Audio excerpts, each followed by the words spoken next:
Hai Study Mates, kembali lagi bersama Let's Study. Nah, pada kali ini kita akan belajar mengenai Ini Preposition. merupakan materi yang mendasar dan menarik nih untuk dipelajari. Sebelum dimulai, tidak lupa kita memberikan big thanks karena bahan pembelajaran ini dibiayai oleh donatur Let's Study. Okay, before we start, I would like to introduce myself to the new friends. Study Mates, perkenalkan aku Kak Marin Lee. Aku mahasiswa Universitas Indonesia dari jurusan Sastra. Sastra apa ya? Aku dari Sastra Daerah untuk Sastra Jawa. Loh, kok gitu Kak? Yes, aku sangat tertarik dengan budaya Indonesia, Study Mates. And I used to live in the United States for about 3 years. Lalu aku kembali ke Indonesia dan ikut lomba-lomba yang ada di ranah English Public Speaking. Fokus kepada spelling bee, English debate, speeches, storytellings, and more. Seperti beberapa prestasiku yang tertera di sini. Aku punya visi untuk introduce Indonesia's culture to the world.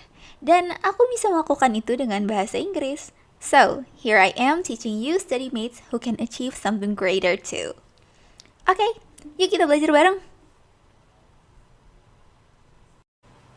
Oke, kali ini kita akan belajar mengenai preposition. Preposition itu apa? Preposition itu kata depan. Nah, kata depan itu kata atau frasa yang digunakan untuk menghubungkan kata benda, which is noun, atau kata ganti pronoun, atau frasa lain dalam sebuah kalimat.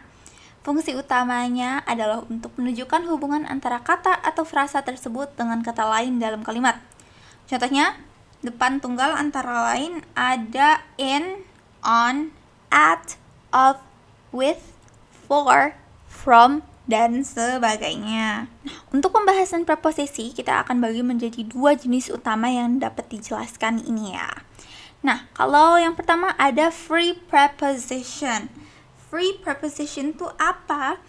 Free preposition itu artinya preposisi bebas. Nah, ini preposisi yang berdiri sendiri dan tidak terikat langsung dengan kata kerja atau kata lain sebelumnya. Preposisi ini dapat digunakan secara mandiri untuk menunjukkan hubungan antara kata benda atau kata ganti dengan bagian lain dalam kalimat. Contohnya, the ball is beside the table. Prepositionnya beside, sedangkan object of prepositionnya adalah the table gitu. Terus dalam kalimat beside ini adalah preposisi bebas yang berdiri sendiri dan menghubungkan the ball dengan the table. Preposisi ini tidak terikat pada kata kerja atau kata lain sebelumnya ya, melainkan digunakan untuk menunjukkan lokasi relatif dari objek. Nah, yang kedua ini ada namanya bound preposition. Bound preposition atau preposisi terikat adalah preposisi yang terintegrasi langsung dengan kata kerja atau kata sifat sebelumnya. Nah, kalau dalam hal ini, preposisi tersebut tidak dapat berdiri sendiri dan seringkali merupakan bagian dari frasa verba atau verb phrase atau frasa kata sifat, adjective phrase. Contohnya di sini, she looks for her friend. Dalam kalimat ini, kata for adalah preposisi terikat yang menyatu dengan kata kerja looks, membentuk frasa verba looks for. Preposisi ini tidak dapat berdiri sendiri ya, tanpa kata kerja looks dan menunjukkan tujuan pencariannya yaitu her friend. Jadi, the prep-nya adalah looks for, sedangkan object of prep-nya adalah her friend.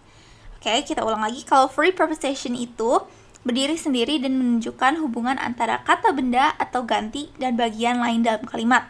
Contohnya, beside, on, in. Sedangkan kalau bound preposition itu terikat pada kata kerja atau kata sifat dan biasanya membentuk frasa verba atau frasa kata sifat. Contohnya, look, for, depend on, interested in, gitu ya. Oke. Nah, study mates di sini ada beberapa contoh. Adjective ditambah preposition. Contohnya ada afraid of. Afraid of itu artinya takut kepada.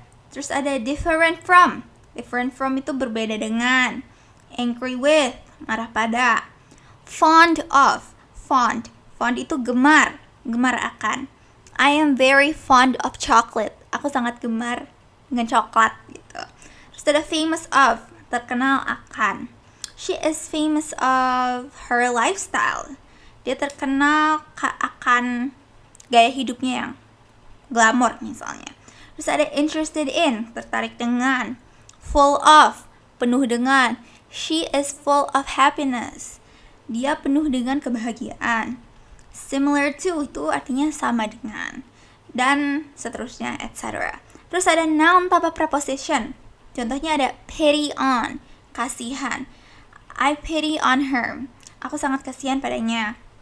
Terus ada juga intention of, perhatian. Terus ada interest in, tertarik pada. Fall from, mundur dari. Method for, cara untuk. Reason of, pertimbangan bagi. Reason out, memperbincangkan. Reason with, berbincang untuk meyakinkan. Choice of, memilih. Party to, khawatir akan, dan seterusnya. Itu untuk contoh noun dan preposition. Terus ada juga verb ditambah preposition. Contohnya di sini ada turn down, itu artinya menjatuhkan. Take after, menyerupai. Pick on, mengganggu. Pick up, menjemput. Pick of, memilih. Put off, menangguhkan. Look down on, meremehkan. Terus ada juga keep on, menyimpan. Hold up, merampok. Come on, bangun atau muncul. Call off, menunda. Believe in, percaya dengan, dan sebagainya. Nah, di sini ada example Gracia atau contohnya. I will come about 8 o'clock. Artinya, aku kira-kira akan datang pada pukul 8. Terus ada the new grammar book will come about in July. Yang artinya buku tata bahasa baru akan diterbitkan pada bulan Juli. Terus contoh lainnya, he calls up his wife from office every day. Dia menelpon istrinya dari kantor setiap hari. Terus ada they come to their office at 7 o'clock. Artinya mereka datang ke kantor mereka pada jam 7. Terus contoh yang terakhir ada dokumen saya ditahan tadi malam. Itu my documents was held up last night. Nah, itu ya untuk verb plus preposition. Nah, sekarang kita masuk ke preposisi in, on, dan at. Di sini ada sebuah tabel atau sebuah gambar ya yang akan merangkum atau meringkas semua materi di preposisi in, on, at. Nah, ini 3 preposisi tempat yang sering digunakan dalam bahasa Inggris untuk menunjukkan lokasi, waktu, atau posisi. Nah, di sini ada in yang general, yang paling besar itu. Ini tuh menunjukkan sesuatu berada di dalam area, ruang, atau batasan yang lebih besar. Terus digunakan untuk lokasi yang lebih luas seperti negara, kota, atau bangunan. Contohnya di sini kan ada France itu sebagai countries, atau Paris sebagai cities itu kota. Terus Manhattan sebagai neighborhood. Terus ada a car sebagai enclosed space. Nah, ini secara general menunjukkan sesuatu berada di dalam area, ruang, atau batasan yang lebih besar. Contohnya ini ada she is in the room. Dia sedang berada di dalam ruangan. Terus ada juga he lives in New York. Dia tinggal di New York. The cat is in the box. Kucingnya ada di dalam kotak. Nah, dari kalimat-kalimat itu kan kita tahu mereka letaknya ada di mana. Nah, itu kegunaan contoh untuk penggunaan tempat di in. Sedangkan untuk waktu juga bisa loh untuk in.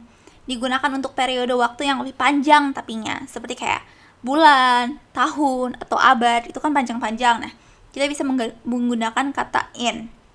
Contohnya, we will meet in July. Kita akan bertemu pada bulan Juli. Atau she was born in 1992. Dia lahir pada tahun 1992 gitu. Itu ya, jadi lingkupnya lebih general atau besar atau bigger gitu. Nah, terus ada yang more specific, lebih spesifik lagi. Ada namanya on, smaller nih. More specific and smaller. Terus kegunaannya kalau untuk tempat itu menunjukkan sesuatu berada di permukaan atau di atas sesuatu yang lebih besar. Ini dipakainya untuk lokasi yang lebih spesifik ya, kayak jalan atau meja atau permukaan. Contohnya, the book is on the table. Buku itu ada di atas meja. On-nya itu artinya di atas mejanya. Sedangkan ada juga she lives on Maple Street. Dia tinggal di jalan Maple. Terus kalau dipakai untuk waktu, on juga bisa. Contohnya, the meeting is on Monday. Pertemuan itu pada hari Senin. Atau his birthday is on September the 10th. artinya ulang tahunnya pada tanggal 10 September gitu. Jadi digunakan untuk hari dan tanggal. Tapi beda ya sama general. Tadi kan general agak luas ya, sampai 1992. Tapi kalau ini lebih spesifik lagi gitu. Nah, ada yang lebih spesifik, lebih spesifik daripada on, dari in sama on, yaitu at, ya. Nah, kalau at itu menunjukkan lokasi yang ada di titik tertentu. Dipakainya untuk titik fokus, seperti tempat kerja, sekolah, atau acara-acara tertentu. Contohnya, she is at the office. Dia berada di kantor. Itu kan lebih spesifik lagi kan, bukan ada di jalan Buah Batu misalnya gitu. Terus ada we are meeting at the cafe. Kami akan bertemu di cafe. Nah, bisa juga untuk penggunaan waktu. Nah, kalau at digunakan sebagai waktu, lebih spesifik seperti jam, menit, atau waktu tertentu dalam sehari. Lebih spesifik lagi, lebih kecil lagi daripada sebelumnya kan. Nah, contohnya the train arrives at 3 p.m. Kereta itu tiba pada pukul 3 sore. Atau he goes to bed at midnight. Dia tidur pada tengah malam. Nah, itu ya. Nah, ini gede banget ya, ada time dan place. Masing-masing in, on, dan at. Banyak ya, jadi kita ringkas dulu deh. Kalau in itu digunakan untuk ruang yang lebih besar atau periode waktu yang lebih panjang, sedangkan on digunakan untuk permukaan, hari, dan tanggal. Terus mau spesifik banget, itu ada pakainya at. At itu digunakan untuk lokasi spesifik dan waktu tertentu. Oke, next kita bertemu dengan interjection.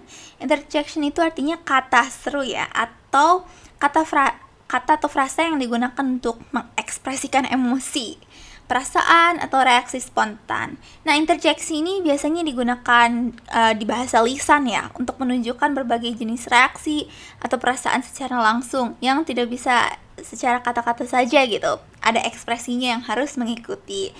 Nah, ini kalau interjeksi itu seringkali berdiri sendiri dan tidak punya fungsi gramatikal yang kuat dalam kalimat. Meskipun jarang digunakan dalam tulisan formal ya, bentuknya formal gitu. Interjeksi memang sering muncul dalam dialog atau kutipan yang mengekspresikan emosi dengan cara yang lebih ekspresif. Nah, interjeksi juga ternyata penting banget loh, karena kadang kalau misalnya kita ngomong nggak pakai intonasi itu kan kayak hampa ya, flat atau datar-datar aja. Nah, interjeksi ini ngebantu kita untuk tahu arah pembicaraannya bagaimana. Nah, fungsinya seperti itu, mengekspresikan emosi, reaksi atau respon spontan, atau penekanan atau ekspresi kejutan kayak wow, atau oh, atau ups, atau ouch, sakit gitu kan. Macam-macam nih, di sini banyak banget. Ada ada ada ada macam-macam, banyak banget di sini. Teman-teman boleh coba di rumah ya. Nah, di sini ada juga contoh interjectionnya. Contohnya kata aha, bisa merendah, bisa ketidakpuasan, bisa menyatakan kesadaran gitu kan. Atau paling terkenalnya ada wow. Ini deh, wow. Menyatakan kekaguman atau menyatakan keheranan kayak wow, that concert is just awesome.